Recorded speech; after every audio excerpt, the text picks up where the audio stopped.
फिर वही सवाल है कि मतलब ये तो ईगो शांत करने वाली चीज हो गई कि हाँ, ट्रंप को अपना ईगो शांत करना था और ट्रंप को मैनेज भी करना था, ज्यूश लॉबी को भी मैनेज करना था। तो इसलिए ये अटैक ट्रंप ने किया और जब उनको दिख गया कि सारी चीजें मैनेज हो गई तो अब चुप बैठ जाओ।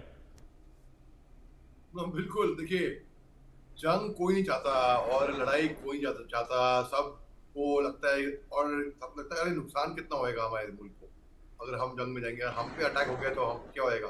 तो डिप्लोमेटिक तरीका ट्रम्प साहब का ये था कि भाई अब बस चुप बैठो, अब हम भी बंटवारा करेंगे ईरान के ऊपर। वो उल्टा वो ईरान विरोधी है, वो अयतुल्ला खमेनी साहब बिल्कुल चुप नहीं बैठेंगे, दोबारा हमला होएगा।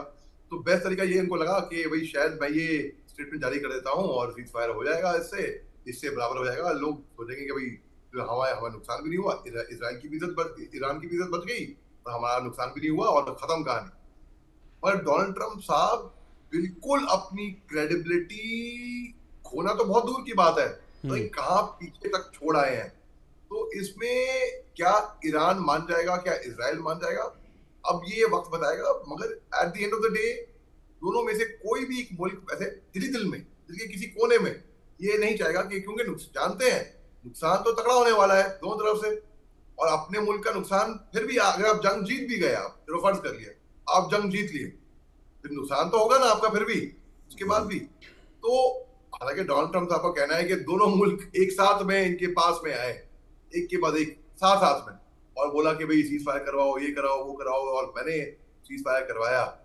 जब इनको खतरा महसूस हुआ अमेरिका को कि अब ईरान तो भैया नहीं छोड़ने वाला, अब हम्म। ईरान हमारे मुल्क में भी खबर, वो लगा हम पलटवार करेंगे ईरान पे, हम तहस नहस कर देंगे, हम भलाई उनका वो हशर करें जो इसराइल ने गाजा पट्टी का किया है। अमेरिका ने ये सोचा, लेकिन नुकसान तो होगा अमेरिका का फिर भी थोड़ा बहुत। तो डोनाल्ड ट्रंप साहब ने फट से ये सुरी छोड़ दी वहां पर कि भाई ऐसा सा हुआ है। सच में तो भाई मेरे को, मेरा पहला रिएक्शन था, मुझे लगा कोई मजाक कर रहा है कोई, सच में। फिर मैंने देखा नहीं तो सीरियस बात है, तो डोनाल्ड ट्रंप साहब की बात है, उन्होंने बोला है ये हकीकत में हुआ है। और देखिए, ये बोलते ही इराक में हो गया 6 लोग, जैसे आपने बताया। अब इसराइल की जो इमरजेंसी सर्विस है, मैगन डेविड एडम, एमडीए इसको कहते हैं, उन्होंने हम्म। ये ऐलान किया था कि 40 साल का एक इंसान मर्द, एक 30 साल की महिला और 20 साल का एक युवा पीढ़ी क्रिटिकली घायल हुए हैं इस हमले के अंदर।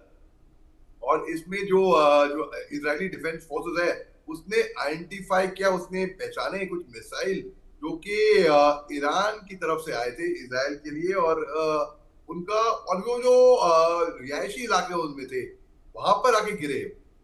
तो और जितने भी लोग हैं वहां पे बॉम्ब शेल्टर्स में जा चुके हैं, क्योंकि कोई ट्रस्ट तो है नहीं, कोई एतबार तो है नहीं कि डोनाल्ड ट्रंप साहब कुछ भी। अब भाई ये होगा कि लोग, उनके फॉलोवर भी कम हो जाएंगे, बल्कि अगर फॉलोवर बढ़ाने के लिए उन्होंने क्या होगा, निहायत ही बचकानी वाली बात होगी। तो अब डोनाल्ड ट्रंप साहब की बात कोई सुनेगा भी नहीं। और अमेरिका का क्या रुतबा था, क्या शान थी, क्या number 1 president of United State of America, super power, hmm. अब वो रुतबा, वो शीन लोग नहीं देख रहे इतनी इज्जत से अब अमेरिका को। तो ये वक्त बताएगा अभी आने वाले दिनों में, आने वाले घंटों में, बल्कि आने वाले कुछ घंटे बड़े अहम होंगे। आने वाले घंटों में क्या वहां पर सीज फायर टाइप की कोई सिचुएशन आएगी कि नहीं हम्म। हम्म। आएगी। हम्म। हाँ, ये देखना होगा कि अब ये जो अटैक बीर शेबा में हुआ है, कहीं इसके बाद दोनों तरफ से कोई अटैक ना हो, तब हम मानेंगे कि हाँ भाई, सीज फायर जैसी कोई चीज़ हो रही है। क्या ऐसा हो पाएगा, ये देखना दिलचस्प होगा। इस बीच एक ब्रेकिंग न्यूज़ आ रही है। ब्रेकिंग न्यूज़ सीज फायर को लेकर ही है कि ईरान इजराइल के बीच सीज फायर लागू हो गया है।